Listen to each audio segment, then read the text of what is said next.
and welcome to my YouTube channel like 3 years later. It's taken me a while to find out what I want to do, but I guess this is it. I think I've decided I want to do video essays, and I think it'll be good for my website. I've got a news website now, and I think it'll be good to grow that using video essays. So hi, here we are. I hope you like the new setup, by the way. This is my new room. I moved house like 2 months ago, and this is my new room. I really like it. I hope you do too.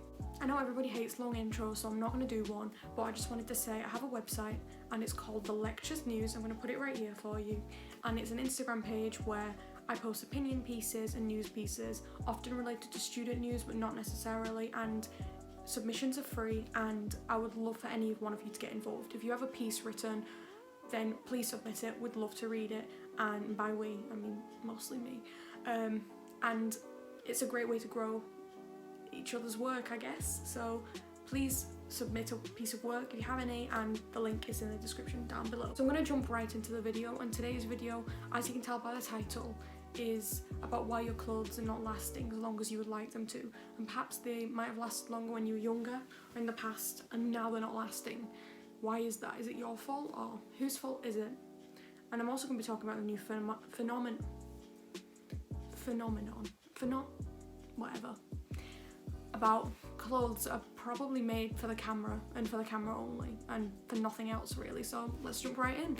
As you're all aware, fast fashion websites have skyrocketed for the past few years. Even during lockdown, when small independent retailers and other clothing businesses have gone out of business in some cases, fast fashion websites like boohoo.com have skyrocketed in sales.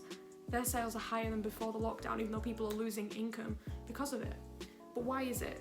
Why is that? Because their clothes are not very good quality sometimes, and they're often quite trendy, so one in, one out kind of thing. That's because, generally speaking, they are quite cheap, quite affordable. They've always got offers on, and that brings people in. In 2016, BHS announced it would be closing its stores after 88 years on the high street. Marks & Spencer's closed many of its stores in 2019, and in early 2021, Debenhams followed suit. Is fast fashion the reason for this? Is it contributing to the closing of many high-quality, well-known, famous high street retailers? Well, there's many reasons why. First of all, let's start off by defining fast fashion. Fast fashion is the idea of trends that move quickly from the catwalk to the stores, but because they're so fast, they're made usually quite low quality, and they're usually just made to be trendy for a few weeks or months maybe, and disposed of and never worn again really. And because of this, they've been made pretty cheap, so anyone can afford them, which is both a blessing and a curse. It's a blessing because if you're low on cash, then it's a great way for you to look trendy and not feel poor almost, and not feel like you're missing out on the fashion experience. But it's also a curse because people that, even if you can afford non-fast fashion, people are often opting for it because it's cheaper and quicker than the more high-priced alternative. And who can blame these people sometimes? Non-fast fashion is usually quite expensive, and by non-fast fashion I mean general high street well-made clothes. It can be quite expensive. It can be double if not triple the price of a website like Boohoo or Misguided. So no wonder people are opting for it more. The rise of the Instagram influencer has also helped push the popularity of fast fashion. Many people, anyone can become an influencer now. You just need a camera, some good lighting, and some nice outfits. Maybe some Photoshop, but that's for a different video. Anyways, there's nothing wrong with being an influencer, and there's nothing wrong with photoshopping or taking pictures of yourself. I do it myself. I love to take pictures of myself in nice outfits. I'm not the biggest fan of Photoshop, but that's a personal preference. I would never judge anyone else. That's for a different video anyways. The fact that many of these influencers are taking pictures of themselves in nice outfits and never wearing them again, as admitted by some of them, is part of the problem. It inspires other people to do the same, and even if not directly, it ends up indirectly inspiring people to do the same. This brings me on to my next point, the fact that many brands have started creating clothing purely for the camera, and even if they didn't intend to do that at first, it's ended up snowballing into this. First of all, it started off with poor quality clothing, and then now it's banging out any trend just so people can take pictures in them and look nice. And where does that leave us? It leaves us with clothes that we can't really wear outdoors. Either they're not warm, they're made with bad materials, they don't last a long time, or they're simply just not practical and don't match with anything that an ordinary person owns. and it leaves us with tons of landfill and charity shops overloaded with unsellable clothes. The fact that these clothes can't be resold is a bit of a problem. Charity shops are already overloaded with decent quality clothing, because think about how many people cleared out their homes during lockdown. What else is there to do? So people overloading charity shops with fast fashion clothing that can't even be sold at a decent price to make money for charity at a large scale. And even if they could, they couldn't even be worn for very long. For example, how often are you going to wear jeans that look like this? Or a top that looks like this? How often are you going to wear those things? You can't, because they're designed purely to look good in pictures. And even if they can be worn, it's one of those clothes that they can be worn, but there's not really an occasion for them. You know, it's too dressed up for a big party, but it's also too dressed down for... I meant the opposite.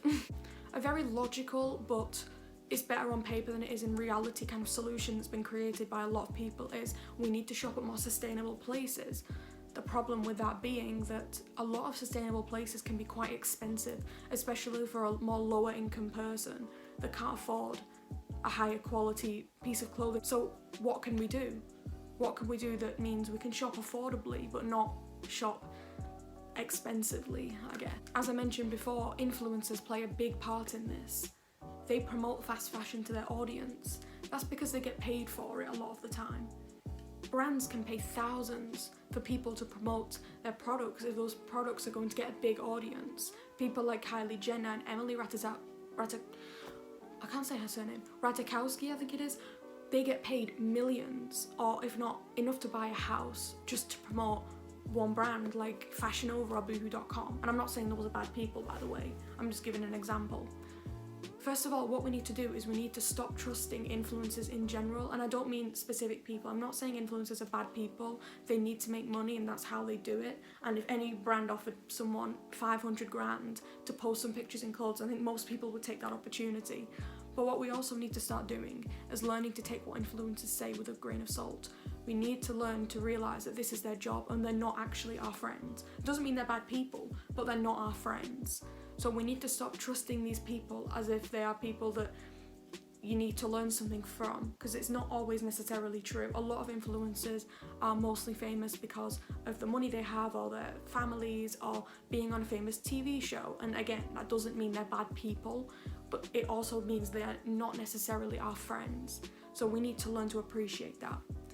A lot of influencers wear an item of clothing, even if they don't get paid to promote it, they wear an item of clothing once or twice and they don't wear it again, but it looks nice on their Instagram feed.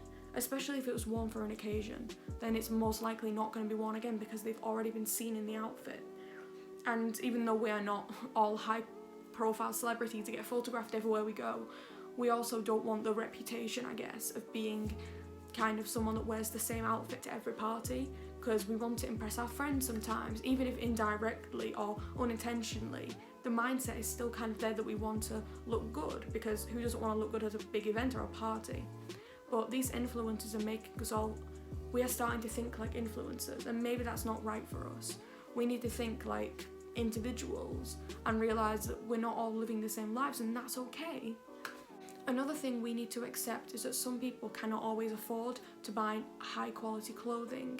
If you can, that's great, but some people can't, especially students and people on a lower income cannot always afford to get high quality clothing, and that's something we need to learn to accept in society, that it's not always accessible. So although it is great to shop at more sustainable places, we need to also accept that this is not always possible for people, and that's okay. But what we should start doing is to shop more mindfully, to shop more thoughtfully, and to think about an item of clothing before we buy it. Personally, here's my guide on how to do that.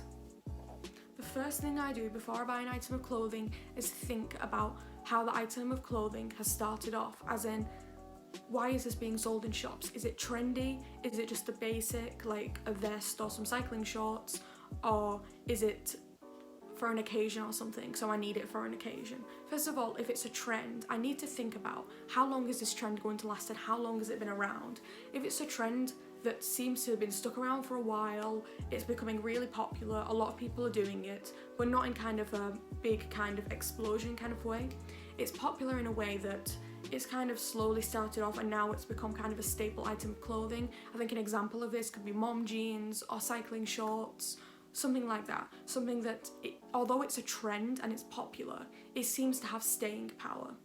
An item like that would be a good investment. For example, my favourite jeans right now are a pair of mom jeans from H&M. I'll try and attach a picture of them here if I can find them. I might link them in the description actually because they're amazing.